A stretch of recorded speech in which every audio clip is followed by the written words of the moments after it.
In this video, I have the salmon and Steph has the bush salmon, which grows in the forest and walks along the forest floor. We go to NAZKA, a fine dining Peruvian restaurant Peruvian food, where have you been all my life? in the heart of Amsterdam's city centre. Here we have raw, uncooked potatoes that we've been warned 3 times not to eat. Bad luck. Michelin guide, are you listening? You're sleeping on one of the best restaurants in this city, and we're about to show everyone exactly why that is. But first, let's back up. Peru is not just llamas and Machu Picchu. Peru stands as a global food sensation, seamlessly weaving together influences from Japan, China, Criollo, and the Andean traditions, all enriched by the country's remarkable biodiversity. With diverse ecosystems ranging from the Altiplano and rugged Andes to the vibrant Amazon rainforest, Peru offers mesmerizing flavors. At NAZKA, headed up by an Indian-born chef who was brought up in Peru, his love for the country and its vibrant flavors comes to life through every dish. Everyone knows dinner starts with alcohol. That's the sign of a good time. I present to you the Pisco S, done with aquafaba for your veganistic pleasure. Let's dive right into this beautiful artwork. Steffi, cheers to Valentine's Day. Holy alcohol! We are starting with some rice crackers and we are going to dip those in a yellow amarillo dip. And it's considered hot, but it balances its heat with passion fruit hints and mango. So let's give it a try.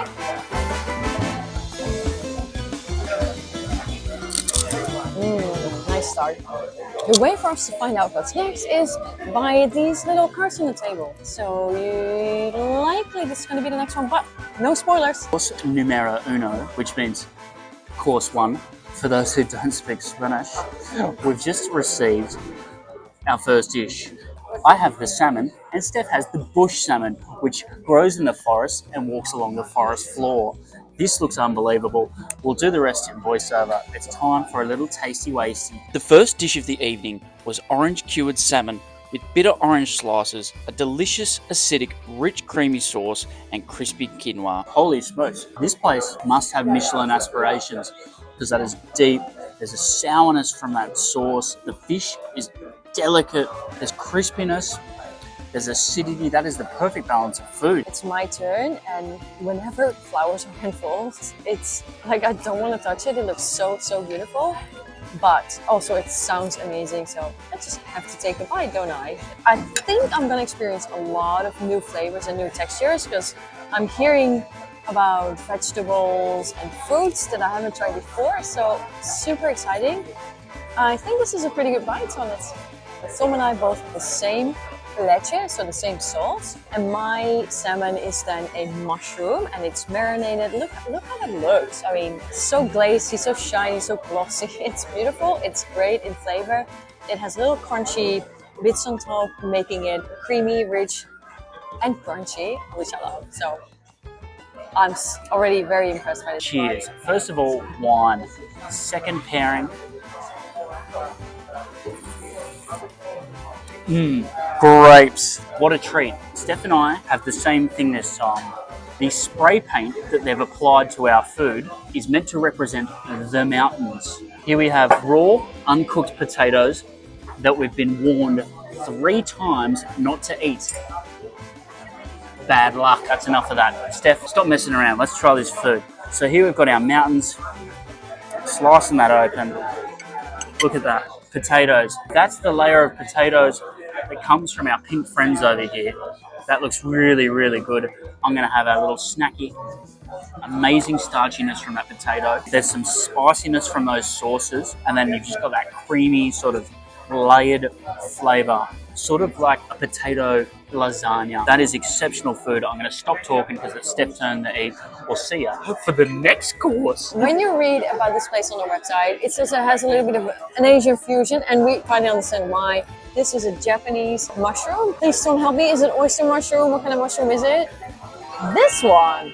Tom and I had the same dish, and let's see how it's going to be like. We see some, this to me looks like tahini, but it's only based on what I visually see. Mustard seeds, raw onion, and a marinated mushroom. Let's see how this is. Look at this sauce under everything. I'm destroying this dish, and I'm gonna have a perfect bite. It's meaty, it's smoky, it's like barbecue meat. It has the raw onion is the finishing touch. I am amazed by this place. Peruvian food, where have you been all my life? What animal do you think of when I say Peru? That's right, this is lamb duck. It's duck, it's not llama. We've got duck, slowly cooked. We've got white, unidentified paste that was explained to me by the chef that I can't remember. And then we have crispy duck skin.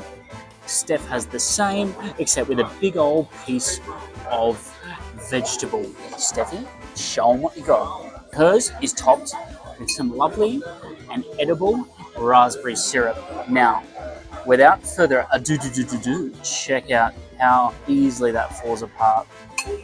Let's scoop that up on the plate. Let's get some of that duck skin. That makes me crazy. Oh my God. The duck is ever so slightly gamey and sort of got that rich bird flavour. That crispy duck skin is amazing.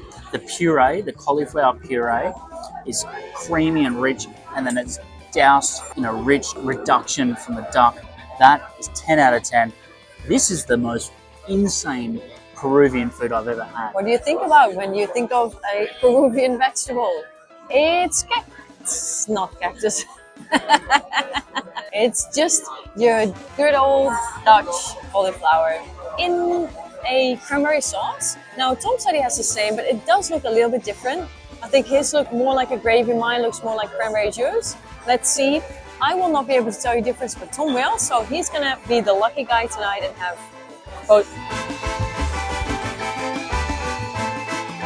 I never had Peruvian food. This is my first time and I want more of it. This is amazing. Here, I'm eating a cauliflower kind of steak. I guess that's the idea. Crumble seems like muesli.